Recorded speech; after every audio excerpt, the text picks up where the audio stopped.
고린도후서 4장 7절로부터 15절까지 우리 한 목소리로 읽겠습니다. 우리가 이 보배를 질그릇에 가졌으니 이는 능력의 힘이 큰 것이 하나님께 있고 우리에게 있지 아니함을 알게 하려 함이라. 우리가 사방으로 우겨싸움을 당하여도 쌓이지 아니하며 답답한 일을 당하여도 낙심하지 아니하며 핍박을 받아도 버림받지 아니하며 거꾸로 엎드림을 당하여도 망하지 아니하고 우리가 항상 예수 죽인 것을 몸에 짊어짐은 예수의 생명도 우리 몸에 나타나게 하려 함이라. 우리 산자가 항상 예수를 위하여 죽음에 넘기움은 예수의 생명이 또한 우리 죽을 육체에 나타나게 하려 함이니라. 그런즉 사망은 우리 안에서 역사하고 생명은 너희 안에서 하느니라. 기록한 바 내가 믿는 거로 말하였다 한 것 같이 우리가 같은 믿음의 마음을 가졌으니 우리도 믿는 거로 또한 말하노라. 주 예수를 다시 살리시니가 예수와 함께 우리도 다시 살리사 너희와 함께 그 앞에 서게 하실 줄을 아노니 모든 것을 너희를 위하여 하는 것은 은혜가 많은 사람의 감사함으로 말미암아 더하여 넘쳐서 하나님께 영광을 돌리게 하려 함이니라. 아멘. 아마 이 예화는 많은 분들이 기억하실 걸로 생각이 되어집니다. 어떤 사람이 사람들 앞에 서는 것을 굉장히 두렵고 떨림을, 그래서 생각했던 말도 제대로 변변하게 하지 못하는 그런 분이 계셨습니다.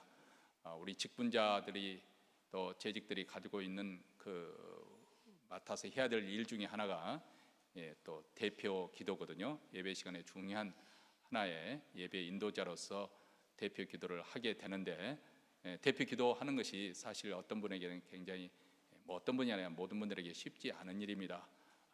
그 사람의 일상생활 속에서 하나님에 대한 믿음과 신실한 그 삶을 통해서 그 기도를 통해서 드러나는 것이고, 그렇기 때문에 어떤 의미에서 그 짧은 시간에 하나님께 드리는 그 기도가 설교하는 것보다 더 어렵다, 그렇게 생각이 되어지고, 저도 목회자이기 때문에 어떻게 보면 상투적인 그런 정말 마음에 실리지 않은 그런 빈 말 언어로 나열하는 기도를 드리는 경우가 참 많이 있습니다.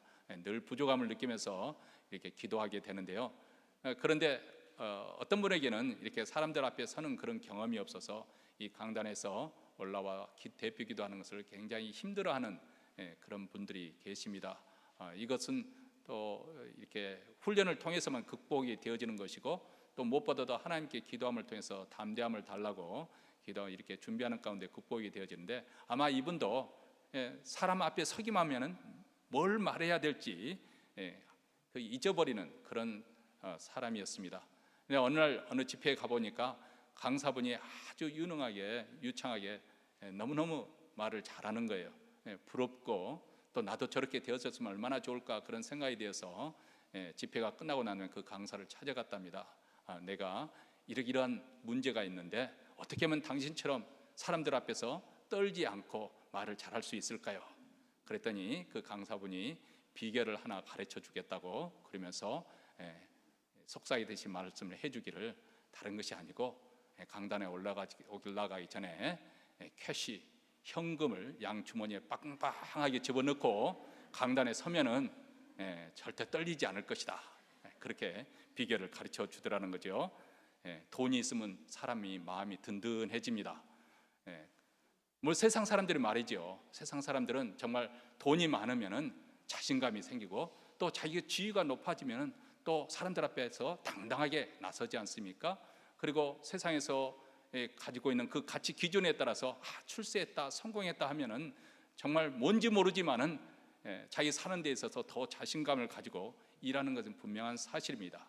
2018년 우리가 한 해를 또 우리가 시작하면서 여러 가지 어려운 일들이 또 생길 것입니다. 우리 믿는 사람이라고 해서 그것을 피해가는 것이 아니고, 우리 믿는 사람도 그런 도전이 오는데, 우리가 이러한 세상 속에서 어떻게 하면 자신감 있게 당당하게 성도담을 잃지 않으면서 그렇게 살 수 있는 비결이 무엇일까?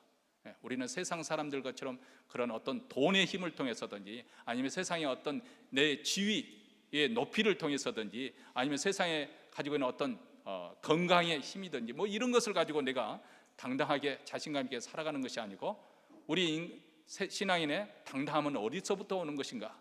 우선 첫째로는 하나님을 믿는 믿음이죠. 하나님이 누구신가, 그분에 대해서 올바르게 알고 그분을 믿을 때 우리 마음속에 담대함이 생기게 됩니다. 두 번째로는 그 하나님 앞에서는 우리는 누구인가, 자기 자신의 정체성에서 확실하게 분명하게 알고 있으면은 우리가 교만할 수도 없는 거죠. 교만하지도 않지만은 그렇다고 해서 우리가 비굴하게 살지는 않습니다.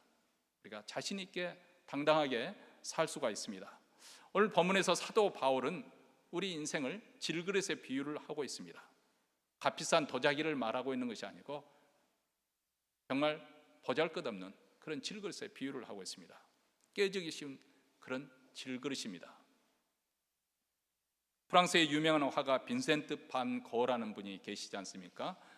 우리가 공부할 때 그분의 그 작품에 대해서 이렇게 많이 공부하게 되는데, 인상파에 속한 작가답게 그분의 작품을 보면은 아주 인상적이어가지고 다른 그림하고 또 다릅니다. 풍경화면도 불구하고 아주 인상을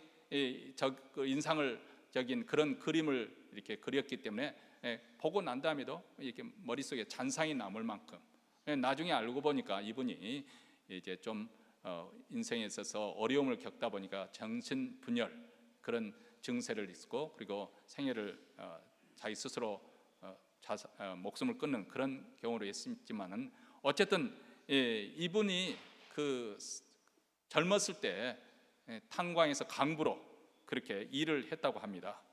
그런데 한 강부가 작업복을 입었는데, 그 작업복은 그 탄광에 쓰이는 기계를 포장했던 그 천으로 만든 그것을 가지고 작업복을 만들어서 입었다는 것이죠. 그런데 그 작업복 속에 그 기계에 포장했기 때문에 그 어떤 글씨가 이렇게 새겨져 있는데, 묘하게도 그 글씨가 등에 이렇게 딱 새겨져 있는데, Be cautious, fragile. Be cautious, fragile. 깨지기 쉬우니까 조심하시오. 그것을 보고 굉장한 그 어떤 강렬한 어떤 도전이랄까요? 그 어떤 그 깨달음이 왔다는 거죠. 우리 인생이 부서지고 깨어지기 쉬운 존재구나 하는 그런 깨달음을 얻었다고 합니다. 인생이라고 하는 것은 언제든지 또 어디서나 정말 알 수 없는 그 보잘것없는 흙으로 빚어진 그런 존재이기 때문에 쉽사리 깨어질 수 있다. 여러분, 대개의 경우에 우리가 부부싸움을 하게 되면 여성들이 생각할 때는 남자들이 무뚝뚝하고 그러니까 굉장히 강할 줄로 생각합니다만은, 제가 비밀을 알려드리겠습니다. 그렇지 않습니다. 남자들도 자존심 상하고 힘들고 말 한마디에 잠이 잘 안 오고 그럴 수가 있어요. 얼마나 남자들이 약한 존재인지 모릅니다. 겉으로는 큰 소리 치는지 모르지만 막상 어떤 일이 나면 벌벌 떨고 제대로 해결을 못하죠. 그냥 포기를 하고 들어 넣어버리는 거예요. 그러면 그 뒤처리 여자들이 현실감이 더 여성들이 뛰어나기 때문에 그 일을 어떻게 해결할 것인가, 실제인 거 뭐 만날 사람 만나고 또 찾아갈 사람 찾아가면서 이 문제를 해결하는 것은 사실 여성일 경우가 참 많이 있습니다. 그러니까 강한 것 같지만은 우리 인생은 깨지기 쉬운 그런 존재입니다. 근데 동시에 하찮은 길그릇에 불과할는지 모르지만 오늘 사도 바울의 말에 의하면 우리는 그 안에 보배를 간직하고 있는 그 보배로 인해서 아주 존귀한 인생이라고, 그렇게 값비싼 인생이라고, 또 보배로운 인생이라고 그렇게 말씀하고 있습니다. 오늘 말씀 7절입니다. 우리가 이 보배를 질그릇에 가졌으니 이는 능력의 힘이 큰 것이 하나님께 있고 우리에게 있지 아니함을 알게 하려 함이라, 이렇게 말합니다. 여기서 이 보배는 복음을 의미할 수 있고, 복음이라는 것은 그 핵심에서 예수 그리스도에 대한 복음이지 않습니까? 그러니까 예수 그리스도라고 그렇게 말할 수가 있겠습니다. 이 예수 그리스도를 우리 안에 모시는 우리 인생은 질그릇이라고 이렇게 비유를 하고 있습니다. 이것은 우리 인생이 어떤 존재, 우리 인생의 정체성에 대해서 잘 설명해 준다고 그렇게 생각합니다. 우선 보배라고 하면, 우선 보배라는 그런 명칭을 붙이려면 거기에 몇 가지 조건이 있습니다. 우선 희소성이 있어요. 너무 흔한 것을 가지고 보배라고 그렇게 취급하지 않습니다. 아주 가치 있는 것은 희소성의 가치가 있어야 되는 것이고요, 또 강도가 잘 깨지지 않아야 됩니다. 쉽사리 망가지지 않아야 되는 것이고, 또 변질되지 않아야 해요. 영속성이 있어야 되는 거죠. 그래서 우리는 금이나 은이나 아니면 진주나 아니면 다이아몬드, 이것을 보석, 이런 것을 보배로 취급하는 것이죠. 흔하고 또 깨지기 쉽고 변질되는 것을 보배로 취급하지 않습니다. 이와 대조적으로 질그릇은 아주 흔해서 별로 가치 없는 거예요. 여기서 질그릇이라는 것은 도자기를 이야기하고 있는 것이 아닙니다. 그냥 흙으로 옹기장이가 그냥 쉽게 비는 그런 옹기에 불과한, 고대 세계에서 흐르고 맞은 이 토기는 오늘날로 표현하면 일회용 용기처럼 그렇게 값어치 있는 것은 아니죠. 물론 아깝기는 하지만 깨져도 그만인 그런 물건입니다. 그래서 이런저런 것들을 담아두고 또 깨지면 버려도 그렇게 아까워하지 않는 그런 그릇에 불과한 거죠. 사도 바울은 질그릇을 해서 우리가 흙으로 만들어진, 그래서 흙으로 돌아가는 그런 존재라는 것, 그렇게 연약하고 부서지긴 존재라는 것을 말씀해주고 있는 것이죠. 근데 여기서 우리가 주목해야 될 것은 우리가 본래 질그릇이었는데 도자기로 변해가지고 아주 값비싼 도자기, 이조 백자처럼 그런 비싼 존재가 되었다, 그것을 말씀하고 있는 것이 아닙니다. 질그릇인데, 여전히 질그릇인데 그 안에 놀랍게도 보배를 소유하고 있다는 것입니다. 우리가 보배로울 수 있는 이유는 우리가 소유한 그 안에 있는 보배 때문에, 보화 때문에 그렇다는 것입니다. 그리고 그 근거는 무엇이냐? 우리 자신으로부터 오는 것이 아니고 하나님께로 있다고 그렇게 말씀을 합니다. 이 점은 굉장히 중요한 부분입니다. 우리가 잘못하면 예수를 믿고 난 다음에 마치 우리 자신이 보배인 줄 그렇게 착각을 하게 돼서 그렇게 하다 보면 우리가 감사가 없어집니다.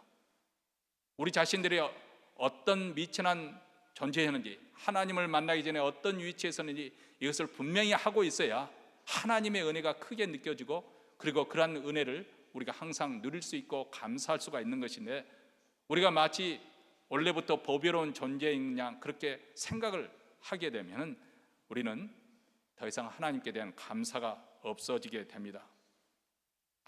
사실 어떻게 보면 오늘 본문은 사도 바울의 인간 선언인과 마찬가지입니다.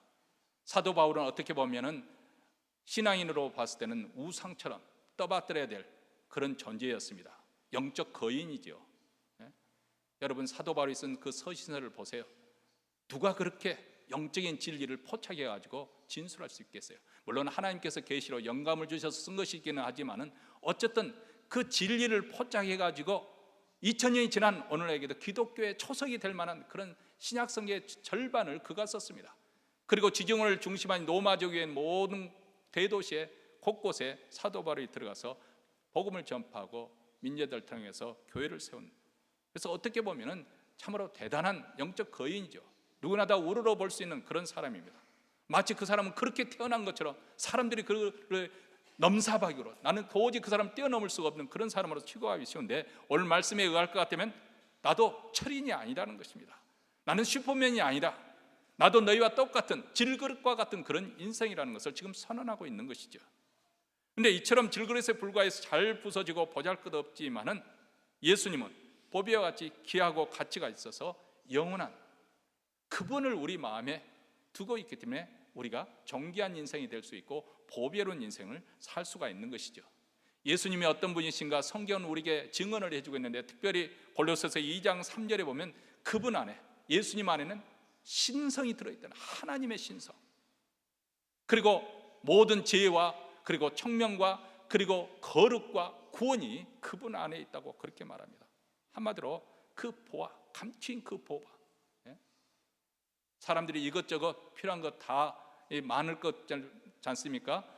예전에 어떤 분이 가난했을 때 부인이 그날도 막 불평을 합니다. 여보, 이제 우리 아이 올사금 학교에 내야 되고, 연탄이 이제 겨울 타기 전에 띄어야 되고, 김장을 해야 되고, 뭐 이것저것 뭐 이렇게 전세금도 올려갈 텐데 돈을 준비하고 막 그렇게 꼽아가면서 막 하니까 남편이, 여보, 필요한 거 한 가지만 말해. 돈이 필요하다고 그렇게 말 한 가지 말해.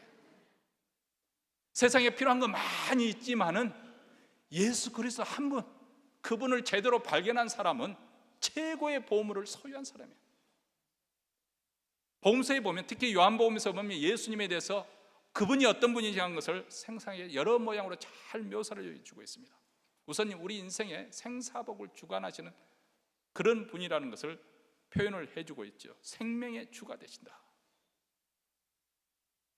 태초에 하나님 말씀이 하나님과 함께 계시는 그런 신성을 가진 그 말씀이 육신을 입고 이 땅에 오시는데 그분을 바라보니까 은혜와 진리가 충만한 하나님의 아들, 그 신성을 가지시고 그분이 생명의 주가 되신다는 것을 말씀을 해주고 있습니다.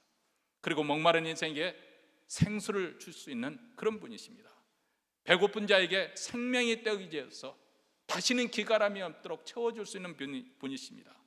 영적으로 눈먼 자에게 빛이 되어지는 참빛으로 오신 분이십니다. 사망 권세에 신음하는 인생에게 부활이요 생명이 되어주시는 그런 분이십니다. 예수님에게는 어둠이 없고 팔자나 운명도 없고 슬픔도 없고 죽음도 없습니다. 예수님에는 하나님의 생명이 있고 참빛이 있고 기쁨과 평강이 충만하신 분이십니다. 이 보배로우신 예수님을 우리가 믿고 그분을 소유하게 될 때, 성령을 통해서 그분이 아니 그분께서 우리 안에 내주하게 될 때 우리 인생이 소위 말하면 팔자가 바뀌는 그런 인생을 살게 되는 것이죠. 보배로운 인생, 생명력이 넘치는 인생, 기쁨이 넘치는 인생, 그리고 평강이 넘치는 인생을 살게 되는 줄로 믿습니다. 근데 사실 이 보배라고 하는 것은 옥합과 같이 그에 걸맞는 용기에 담아야 보배로서 더욱 가치가 있습니다. 여러분 요즘에 보면은 아이폰이나 그리고 컴퓨터 같은 거 이런 좀 비싼 전자 제품을 사면은 이 그 포장 이거 보면서 얼마나 우리가 지금 낭비하고 사는지 모르겠어요. 포장을 너무너무 잘 해놔가지고 말 그대로 그냥 집안에 두고 싶은데 쓸모가 없잖아요. 그렇기 때문에 할 수 없이 파기해서 버리기는 합니다. 예전에 그 봤던 짤막한 영상 중에 하나가 뭐냐면 사하라 사막에 사는 부시맨에 관한 영상인데 경비행기가 날아가면서 운전하는 조종사가 마시고 나는 콜라병을 집어 던집니다. 근데 사막에 떨어지니까 부시병이 들어보니까 한 번도 보지 못한 거거든요. 그 만들 수 없는 그 제품을 보고 이게 뭔가 아무리 생각해도 그 뭔지를 모르겠는 거예요. 문명의 이기에서 떠난 그 부시맨이 아무리 해도 연구를 해도 알 수 없으니까 그렇지만 너무 갑이 쓰는 것 같아서 그것을 버리지 않고 들고 가는 그런 장면이 나옵니다만은 이 세상에 그런 것들이 그러니까 비쌀수록 그 포장도 기가 막히게 포장을 하지 않습니까? 그 포장을 통해서 그 속에 있는 그 물건이 값비싼 거라는 것을 표시해 주는 것이죠. 그런데 여기 보면은 보배를 질그릇에 담았다는 것 도무지 이해가 되지 않습니다. 왜 이렇게 하셨을까? 도대체 왜 하나님께서는 이 영광스러운 분을 질그릇에 담았기를 원하시겠을까? 그것은 4장 7절에 이는 능력의 힘이 큰 것이 하나님께 있고 우리에게 있지 아니함을 알게 하려 하십니다. 사도 바울이 위대하게 쓰임 받은 것을 사람들을 볼 때는 야, 저 사람이 지성이 탁월해서 저 사람이 영성이 뛰어나서 저 사람이 하나님의 사람은 특별하게 어떤 쓰임을 받을 만한 자질이 있어서 그렇게 위대한 일을 할 수 있을 거라고 생각하는데 오늘 말씀에 의할 것 같으면 그 능력의 힘이 큰 것이 누구에게 있고요? 사람에게 있는 것이 아니라 하나님께 있는 것을 알게 하려고 질그릇 우리 인생에 하나님께서 보배를 담아 주셨다는 것입니다. 다시 말하면 내 자신을 도자기처럼 값비싼 존재로 그렇게 착각하지 않도록, 그래서 보는 이로 하여금 이것이 하나님의 능력으로 되어진 것이구나 그렇게 할 수 있도록 하셨다는 것입니다. 이런 예화가 있지 않습니까? 어느 날 한 사람이 성 프란시스코 수도사를 찾아왔습니다. 그러면서 그 성 프란시스코가 이룬 그 놀라운 업적들, 그리고 그가 얼마나 명성이 자자하고 또 얼마나 또 영적인 진보에서 크게 올장해서 남에게 모범이 될 만한 그리고 그런 거룩한 인격과 성품에 대해서 찬송을 했습니다. 위대한 하나님의 종이라고 그렇게 칭찬을 하니까 그분이 이렇게 말했다고 합니다. 여보게, 하나님께서 왜 나를 들어 사용하신 줄 아나? 하나님께서 이 세상을 둘러보시면서 이 세상에서 가장 미천하고 보잘것없는 사람을 우리 하나님께서 구하러 살피셨다네. 그래서 그 중에서 내가 가장 보잘것없고 미천하다고 생각해서 하나님께서 나를 들어 사용하신 것이지, 이를 통해서 이 모든 일들이 나로 말미암아 되어진 것이 아니고 하나님의 은혜로 되어졌다는 것을 깨우쳐 주시는 것이지, 그렇게 겸손하게 자기 자신을 평가했다고 합니다. 사도 바울도 마찬가지입니다. 이 보배를 질그릇에 담게 하시는 하나님의 뜻이 어디 있느냐? 보배가 바로 가진 엄청난 능력에서 나오는 것이지 내 자신에게서 나오는 것이 아니라고, 그렇게 하나님께서 그것을 나타내고자 하는 의도에서였다는 거예요. 여러분, 복음에는 하나님을, 사람을 구원케 하는 하나님의 능력, 그런 능력이 있습니다. 그래서 로마서 1장 16절에 보면 내가 복음을 부끄러워하지 아니하노니 이 복음은 모든 믿는 자에게 구원을 주시는 하나님의 능력이 됨이니라, 이렇게 말씀을 합니다. 어떤 사람이 이것에 대해서 이렇게 표현했습니다. 사람들은 한센병, 이 문둥병에 걸린 사람이 기적적으로 치유함을 하는 거예요. 우리 주님께서 내가 원하니 깨끗함을 받으라 하니까 즉각 그 피부가 어린아이처럼 그렇게 변화된 것도 기적이지만은, 영적으로 문둥병과 같은 모든 신경들이 다 망가져버리고 처참하게 그 형체마저 왜곡되고 일그러져 있는 그 우리의 속사람을 우리 주님께서 만져주심을 통해서 새롭게 회복되는 것이 가장 큰 기적 중에 큰 기적이다, 그렇게 표현을 했습니다. 죄에 사로잡혔던 죄인들이 회개하고 하나님, 예수님을 믿어서 새 사람이 되는 것처럼 더 놀라운 기적이 어디 있겠습니까?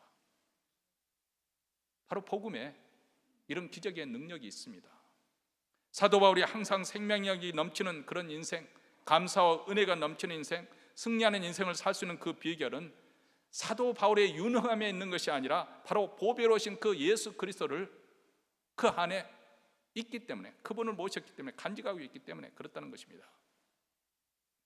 여러분, 우리가 간증을 우리가 인터넷 통해서도 많이 듣습니다만은 대부분의 간증은 그렇게 생각하지 않습니까?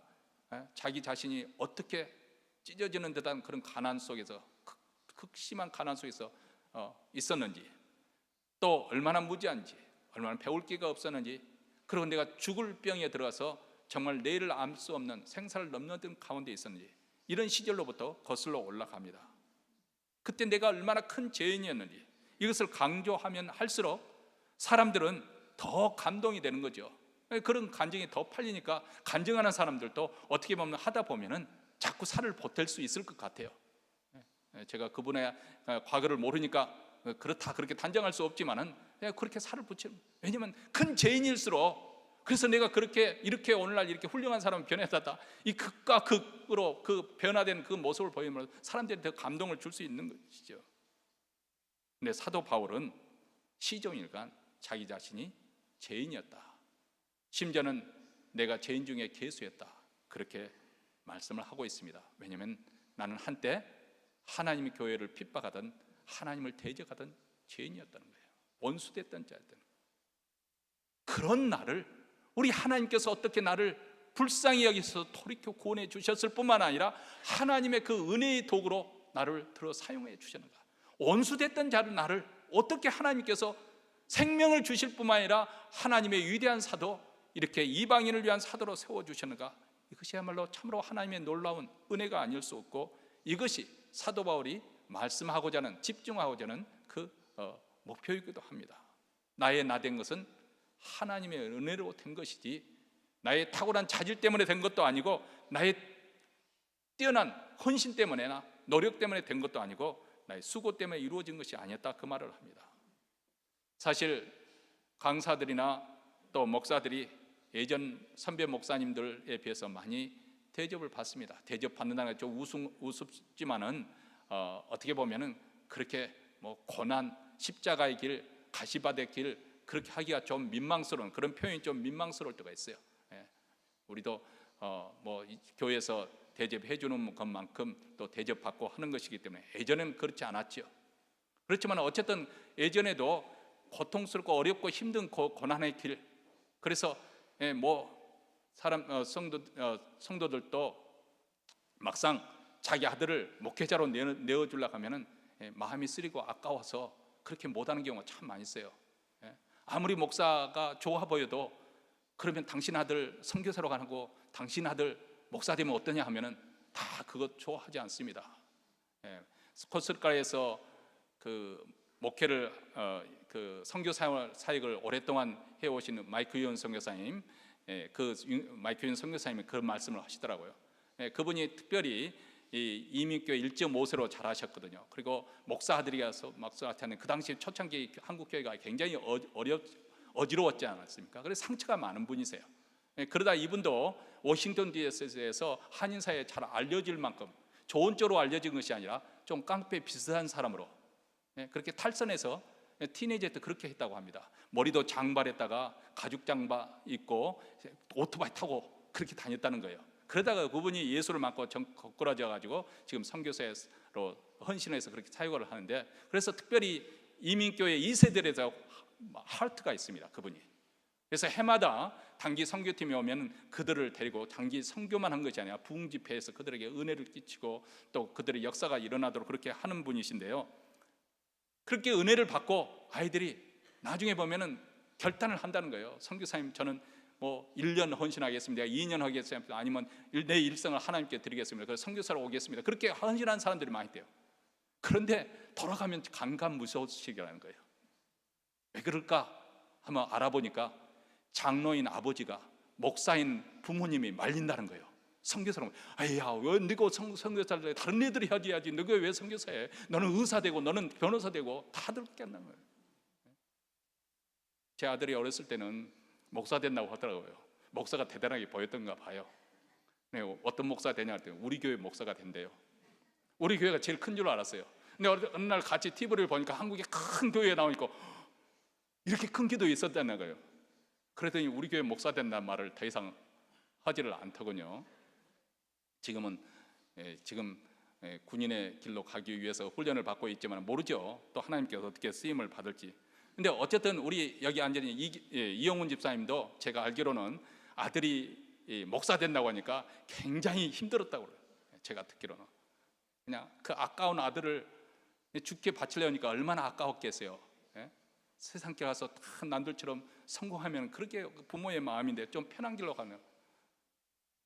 그런데 지금은 굉장히 만족스러워하고 있습니다. 내비 채플린으로서 아주 사역을 잘하고 이렇게 하고 있는데 얼마나 좋아하시는지 모르겠어요. 어쨌든 우리가 하나님 앞에 헌신하는 것 그 자체가 귀하고, 그렇기 때문에 뭐 그것 자체가 뭐 고통스럽고 그런 것이 아니고 그 헌신이 귀하기 때문에 성도들로부터 대접을 받습니다. 여러분, 선교사님들도 그렇지 않습니까? 문명의 세계를 뒤로 하고 오지까지 들어가는 그런 선교사님들이 계시는데 고통스럽지요.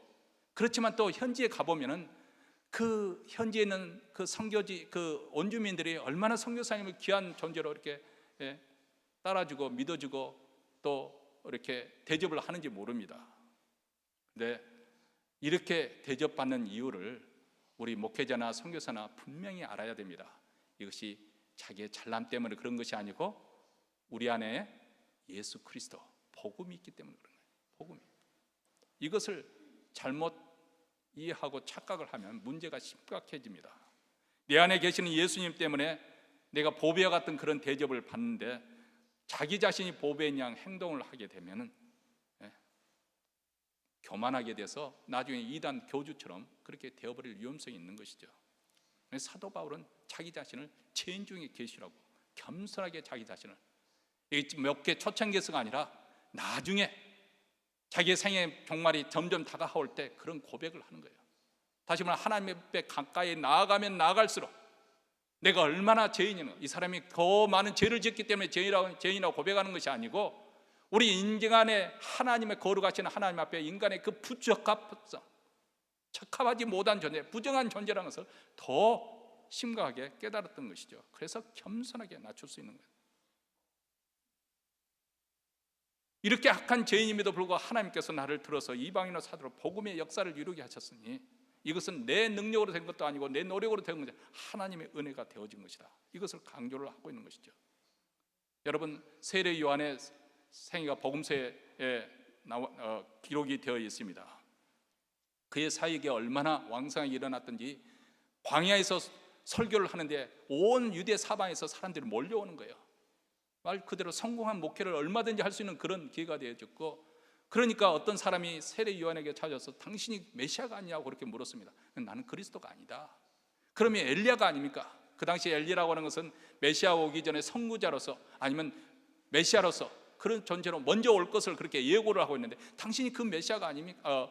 엘리야가 아닙니까? 나는 엘리야도 아니다. 그러면 당신이 누구입니까? 그렇게 물으니까 나는 이사야 선지자의 말과 같이 그 예언된 그 말씀처럼 주의 길을 곱게 하라고 광야에서 외치는 소리에 불과하다. 소리란 것은 소리를 바라는 순간 사라져 없어지는 거예요. 자기 존재가 없어지는 거예요. 자기는 메시아의 신들매, 신발 끈을 묶기도 부적합한 사람입니다. 그렇게 자기 자신을 낮췄을 뿐만 아니라 그는 흥하여야겠고 나는 망하여야 하리라. 예수 그리스도 그분은 흥하여야겠고 나는 망하여야 하리라.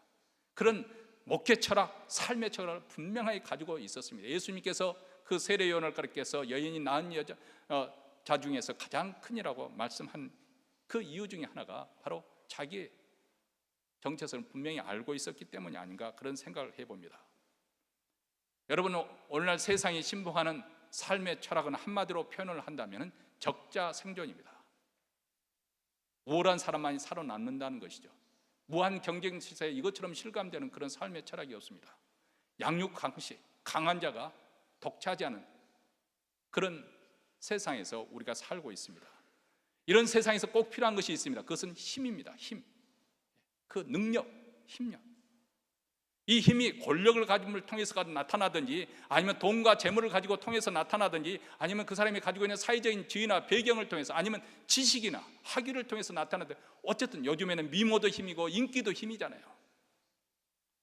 소위 말하면 이런 힘을 소유하게 되면 이 세상에서 사람들에게 대접을 받게 되고 큰 소리를 치게 됩니다. 근데 여러분, 이 점에 있어서 기독교 신앙과 세상 철학과 분명하게 극명하게 갈라지는 부분인데요, 이 부분을 우리가 제대로 이해하지 못하면 우리는 생명줄을 붙잡고 신앙생활을 하는 것이 아니라 썩은 동아줄을 잡고 신앙생활을 하게 됩니다. 사도 바울이 고린도후서 12장 10절에서 이렇게 말합니다. 그러므로 내가 그리스도를 위하여 약한 것들과 능력과 궁핍과 핍박과 곤란을 기뻐하노니 이는 내가 약할 그때 곧 강함이라. 사도 바울은 그리스도를 위해서 내가 약해지는 것, 그것을 만족하게 여긴다는 거예요. 모욕과 핍박과 그리고 빈곤에 처하게 되는 것, 그것을 달게 받는다고 그렇게 말합니다. 그 이유는 내가 약해졌을 때 오히려 강하기 때문이다. 참 모순적인, 역설적인 패러독스를 지금 말씀을 하고 있는 것이죠. 내가 약해졌을 때 오히려 강합니다. 왜 약할 그때 곧 강하게 되는 것일까요? 내가 약해서 아무것도 자랑할 것이 없을 때, 그런 상황 속에서 오히려 그리스도의 능력이 충만하게 나타나기 때문이라는 거죠. 그래서 고린도후서 12장 9절에서 계속해서 이렇게 말씀합니다. 하나님께서 내게 이르기를 내 은혜가 내게 족하다. 이는 내 능력이 약한 데서 온전하여 잼이라 하신지라. 그러므로 내가 도리어 크게 기뻐함으로 나의 여러 약한 것들에 대하여 자랑하리니 이는 그리스도의 능력으로 내게 머물게 하려 함이라. 여러분, 이제 다음 주부터 우리가 목장 모임을 다시 시작하지만은 목장 모임은 자기의 잘남을 자랑하는 것이 아닙니다. 물론 하나님께서 이렇게 복을 주셔서 내가 이렇게 이 위기를 돌파할 수가 있었고 이런 문제를 해결할 수가 있었고 또 내가 예상치 않은 이런 복을 누리게 되어서 이것을 간증할 수 있어요. 그런데 자기 자랑하는 것이 아니고 자기의 약점을 오히려 자랑하는 것이 목장 모임이에요. 내가 이런 약함 속에 있습니다. 여러분 기도해 주십시오. 근데 내가 이렇게 약함을 인정하게 될 때 그것에 오히려 그리스도의 능력이 나타난다고 성경에서는 그 말씀하고 있습니다. 그러니까 그리스도인의 삶의 이 비결을 깨닫지 못하면 결코 사람들 앞에 자신의 부끄러운 부분을 드러낼 수가 없는 거죠. 그렇지 않겠어요? 세상에서는 자신의 연약함을 드러내면 무시를 당하잖아요. 근데 기독교 공동체에서는 연약함을 드러낼수록 성도들은 오히려 그분을 더 귀하게 여기고 더 하나님께 영광을 돌려드리고 더 그분을 위해서 기도하는 거예요. 왜냐하면 그분이야말로 기독교의 진실을 알고 있는 분이기 때문에 그렇습니다.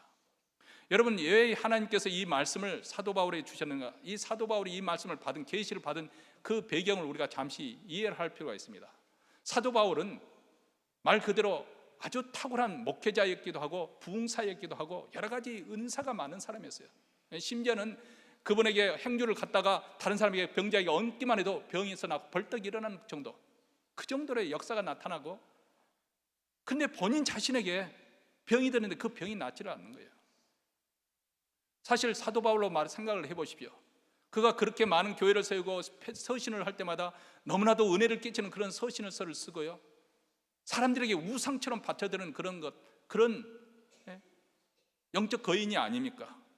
더군다나 그에게는 체험이 있었는데, 신비로운 체험이 있었는데 어느 날 3,000층, 유대인들 그 당시 사고방식에는 하늘에도 세 층이 있다고 그렇게 했습니다. 세 층의 세 번째 층은 바로 하나님이 계시는 곳이라고 그렇게 생각했는데, 이 삼천층까지 올라가서 가히 인간의 말로 이루지 못할 그런 일들을 들었다는 거예요.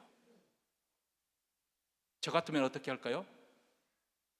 그날 당장 선포할 거예요. 여러분, 제가 간밤에 환상을 봤는데 내가 삼천층 다녀왔습니다.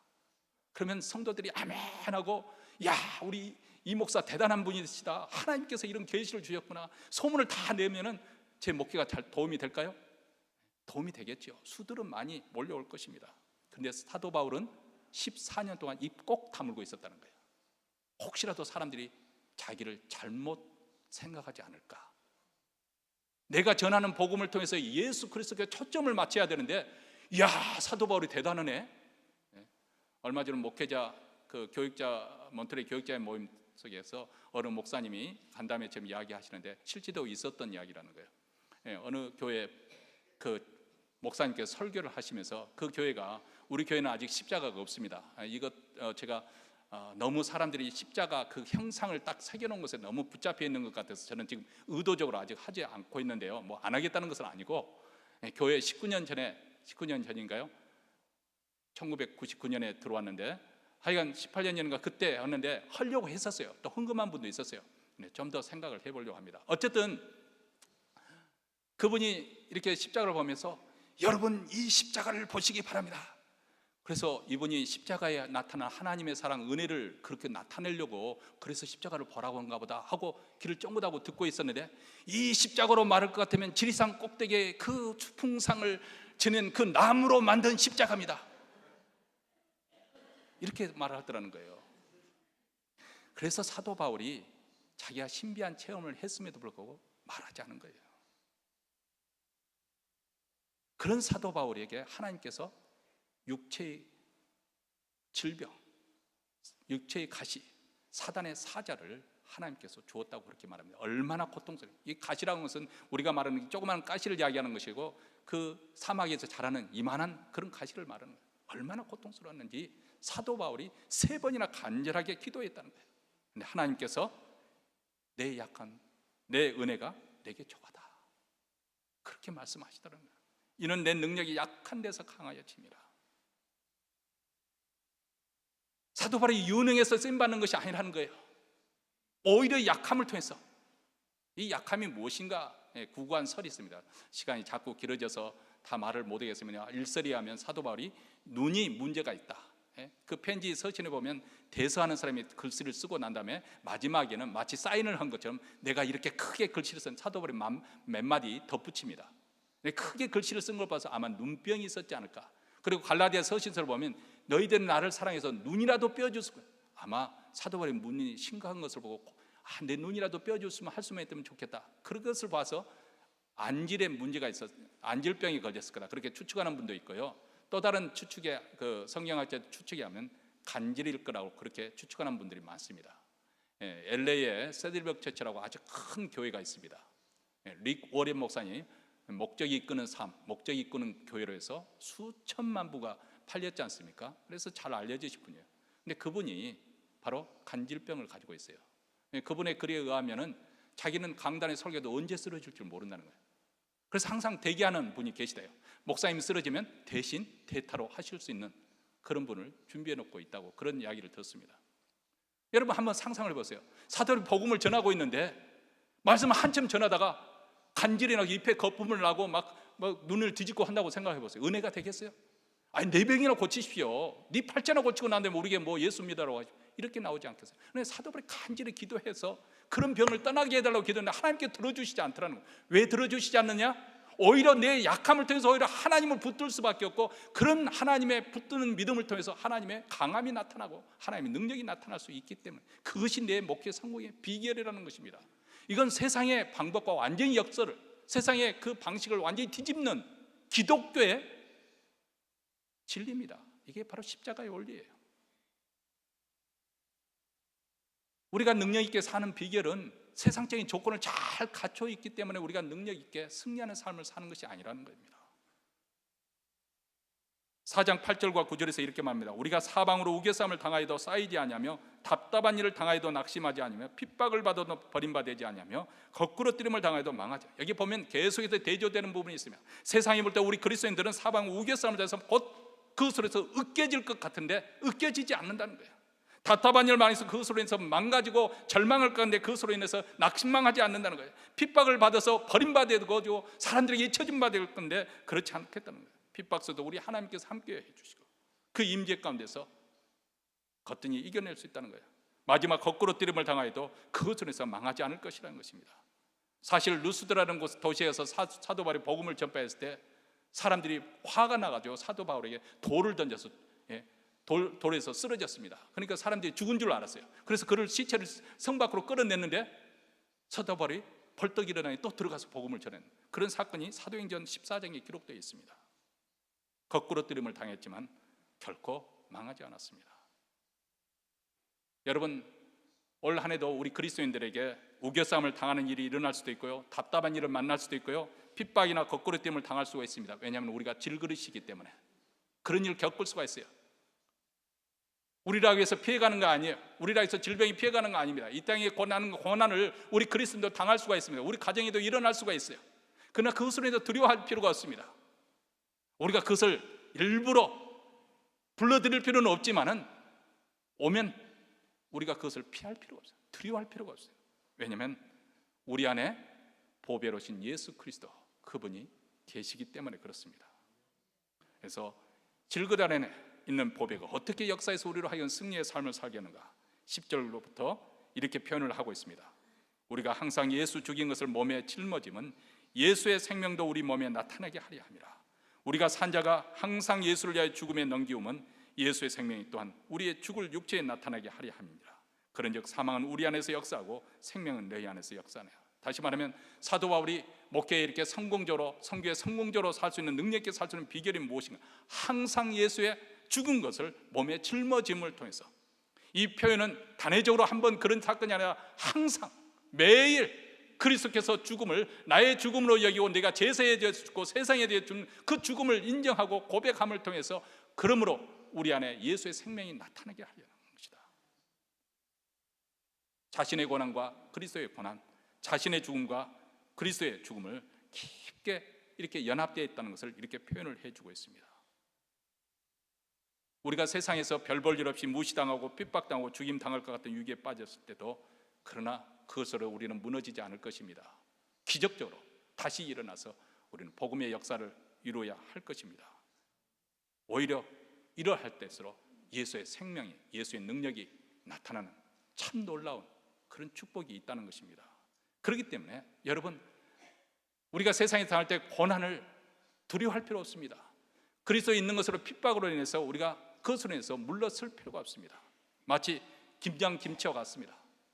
소금을 팍팍 뿌려야 순이 죽어서 김치가 맛있게 절여지는 것처럼 그렇게 자기가 살아서 팽팽하게 자기 자아가 시퍼렇게 살아있는 이상 맛있는 김치가 될 수가 없기 때문에 소금을 뿌리는 것처럼 우리가 그리스도의 죽음을 우리가 받아들이고 수용하고 그렇게 그리스도의 그 뒤를 밭자치로 쫓아가면은 오히려 생명의 역사가 일어난다는 거예요. 어떤 절망적인 상황에서도 낙심하지 않고 불사조처럼 다시 일어설 수가 있습니다. 올 한 해 바로 이러한 놀라운 역사가 바로 여러분의 삶이 되어지고 여러분의 가정에 일어나기를 주의 이름으로 축원합니다.